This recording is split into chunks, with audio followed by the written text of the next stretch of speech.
Hey guys, it's LP from Techno Buffalo, and welcome back for a very exciting advanced overview of Windows 7. In the first video, we looked at the aesthetic improvements and some of the more prominent features of the OS. In fact, I got a couple of pretty good emails in response for that video, and one of the emails went like this. You spent 2.5 minutes on wallpapers and themes. Are you gay? Well, I'm not gay, but you're in luck. I won't be spending time looking at themes in these videos. So in the upcoming Windows 7 videos, we're going to be going deeper into the new features and improvements. Windows 7, in my opinion, is all about efficiency, faster access to different tasks, and more efficient ways of completing those tasks. And speaking of faster access, let's start off with some more keyboard shortcuts. Shortcuts, in my opinion, are always good, but don't take too many shortcuts in life because you might miss out on something. Anyway, when you're in a folder, you can press Alt-P to bring up a preview view of the files, or in this case, pictures, what you're looking at. Pretty exciting stuff. When you hold down Windows and the spacebar, you enable the arrow peek function, which gives you a view under the screens you have open on the desktop. Last time I showed you the arrow snap feature, which attaches your windows to the edges of the screen. To speed things up, you don't have to use your mouse to do this. You can just easily press down the Windows key and hit the arrow keys in the direction of your choice.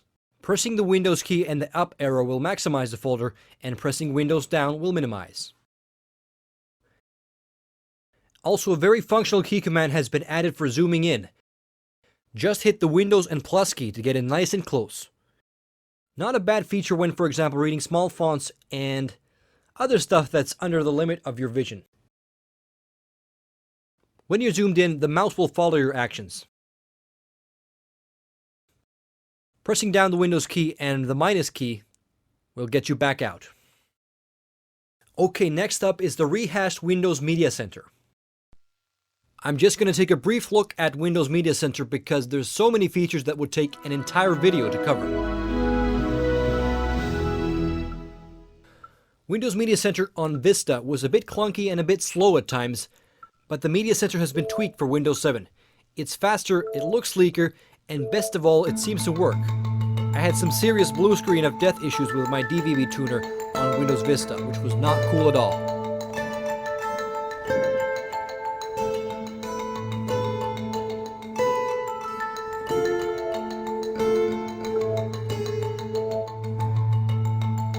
The Media Center interface seems to be quite fast and definitely easy to use. It's very simple to set up your music and video libraries, but the single coolest thing about the new Media Center is that how easy it is to set up with an extender device, such as my trusty Xbox 360. All you need to do is have your Xbox 360 hooked up to the same router, and from your My Xbox menu, launch the Media Center, and you will be prompted with an 8-digit code. Enter the code on your PC and press Next.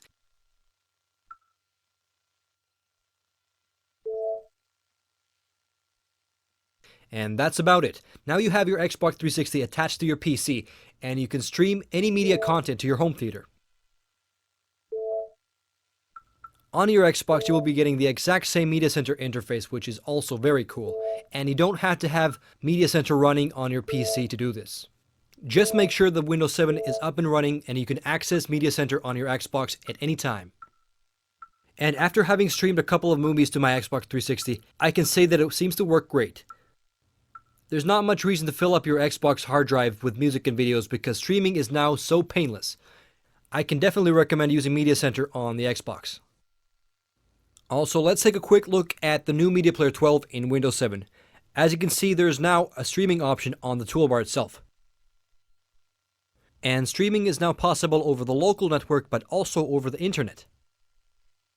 And the setup procedure is equally as simple as the setup process we looked at on the Media Center. The setup requires you to associate with a Windows Live ID, which then enables you to, for example, set up an online media library at home and access your files, for example, music and videos at work. Some pretty cool stuff. But I still feel that the media player still lacks a bit in usability, for example, compared to iTunes.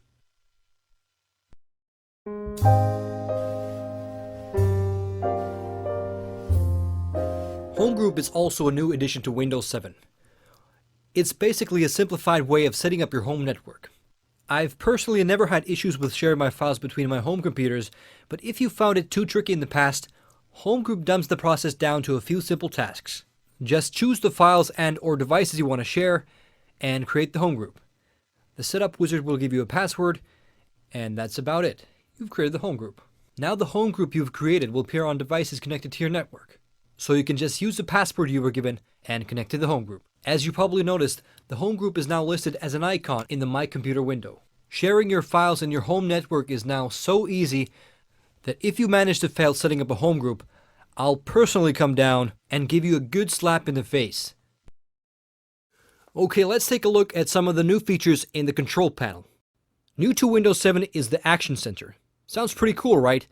Well, this time around, I'm not talking about the Chuck Norris type of action, but basically the type of action that you don't want to see. The Action Center on the taskbar will pop up as a flag if there's a severe issue that needs your attention. For example, issues relating to lack of virus protection or having not backed up your system, which it seems I've yet not done. But in any case, the Action Center is basically a one-stop place where you can find system maintenance information and where you can try to address and troubleshoot issues and problems that Windows has detected. Also, a very cool new feature in the security setting is the BitLocker. BitLocker is a very easy-to-use security software that makes it possible for you to encrypt any of your content, for example, external hard drives or USB drives, so that they're only accessible using a password. So if you're like me and you do some moonlighting for secret government agencies, it's probably a good idea to encrypt your files. Just select a drive to be encrypted and enter a desired access code.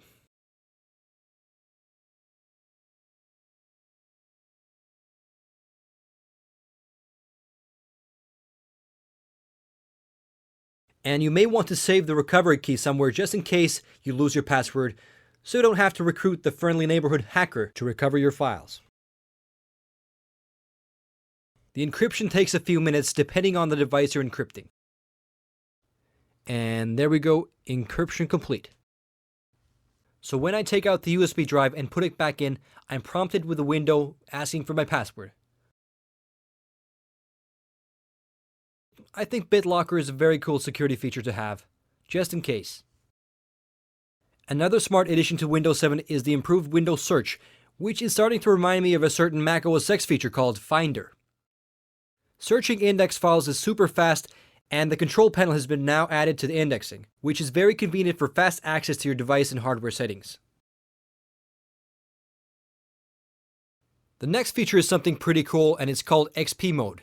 And it's pretty much what it sounds like. It's basically a virtual machine that runs Windows XP like any other application on top of Windows 7. It was very easy to set up, and here it is running in a window, but you can also run it in full screen if you want. It has all the old applications and most of the functionality that Windows XP had, but XP Mode is mainly meant for backwards compatibility for older programs and devices that just aren't compatible with Windows 7. And while we're here, let's take a quick comparison of the WordPads and check out how it's been redefined for Windows 7.